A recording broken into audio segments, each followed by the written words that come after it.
Kiranya Anda dapat menikmati kebaikan hati Tuhan dan hidup dalam ketenangan hati yang Ia limpahkan kepada Anda di dalam Kristus. Mari kita merenungkan Kejadian 3 ayat 8. Kita berdoa. Terpujilah Engkau Tuhan yang memberikan firman-Nya untuk menerangi dan menguduskan hidup kami. Amin. Ketika mereka mendengar bunyi langkah Tuhan Allah yang berjalan-jalan dalam taman itu pada waktu hari sejuk, bersembunyilah manusia dan istrinya itu terhadap Tuhan Allah di antara pohon-pohonan dalam taman. Ini cerita Kejadian 3:8 setelah Adam dan Hawa memakan buah yang dilarang oleh Tuhan. Lalu kemudian ketika Tuhan yang biasa melakukannya berjalan di taman, mereka mendengar bunyi langkah Tuhan, mereka kemudian bersembunyi. Jadi Adam dan Hawa itu bersembunyi dari Tuhan. Ada yang menarik di sini, sangat menarik. Tuhan berjalan-jalan di dalam taman itu. Tuhan dari semula, ini originalnya kita melihat bahwa Tuhan itu senang berada di dekat ciptaannya. Pada waktu itu Tuhan berjalan-jalan. Dan kalau kita lihat sepanjang tulisan-tulisan kitab suci, maka Tuhan selalu mengatakan, "Aku menyertai engkau.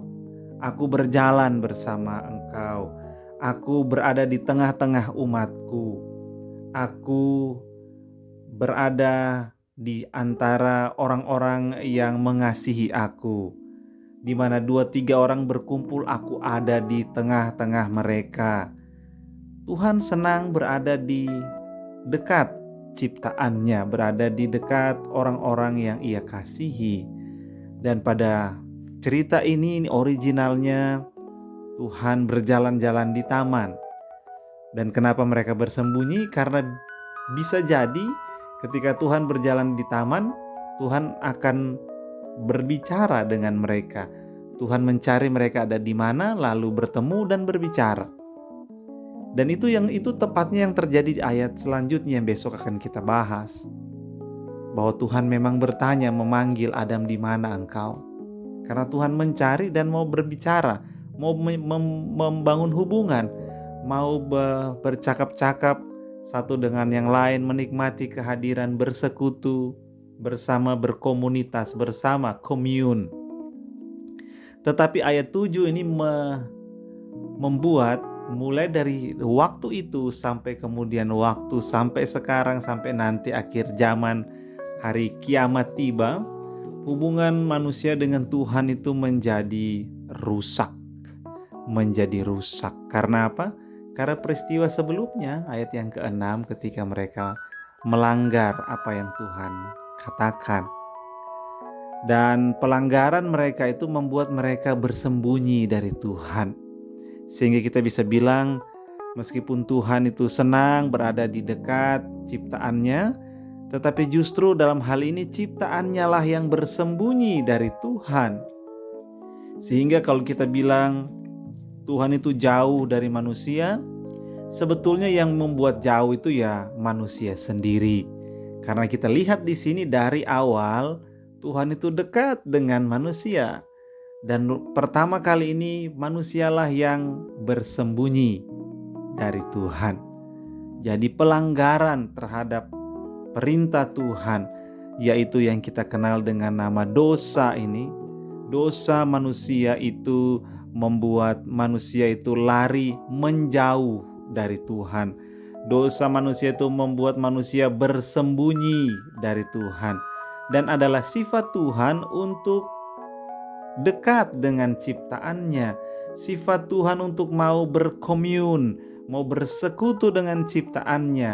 Karena memang manusia diciptakan untuk bersekutu, untuk berhubungan, memiliki relasi yang dekat dengan penciptanya.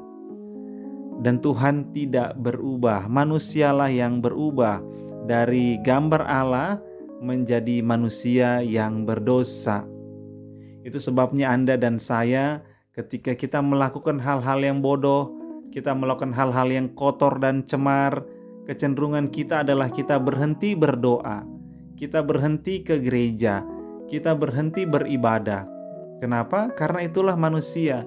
Ketika dia melanggar Allah, dia melanggar apa yang Tuhan inginkan, kehendaki, rencanakan dalam hidupnya, dia berlari menjauh.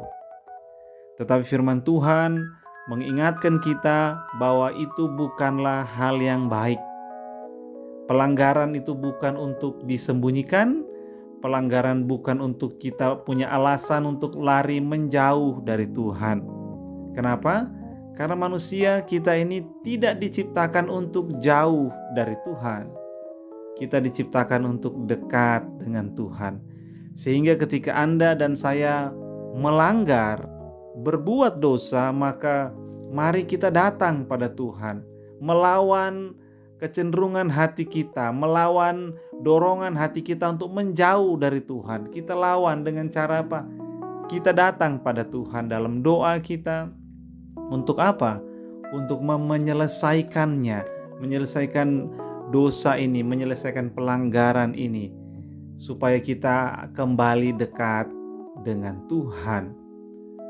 Karena memang Tuhan itu kasih, Dia setia, Dia panjang sabar, penuh dengan belas kasihan. Sehingga ketika kita melanggar, maka jangan bersembunyi. Datang pada Tuhan, mengaku dan terima pengampunannya di dalam Kristus. Karena Yesus sudah mati dan bangkit bagi orang-orang yang mau datang dan mengakui dosanya dan meninggalkan dosanya. Amin. Kita berdoa. Kiranya Tuhan menolong kami agar kami tidak bersembunyi dari Tuhan, melainkan datang pada Tuhan, mendekat setiap kali kami kedapatan melanggar perintah Tuhan, agar kami tetap dekat dengan Tuhan, agar Tuhan menolong kami keluar dari dosa-dosa kami. Amin. Kiranya sejahtera dari Allah Bapa kita dan kasih karunia darinya menyertai Anda dan orang-orang yang Anda kasihi.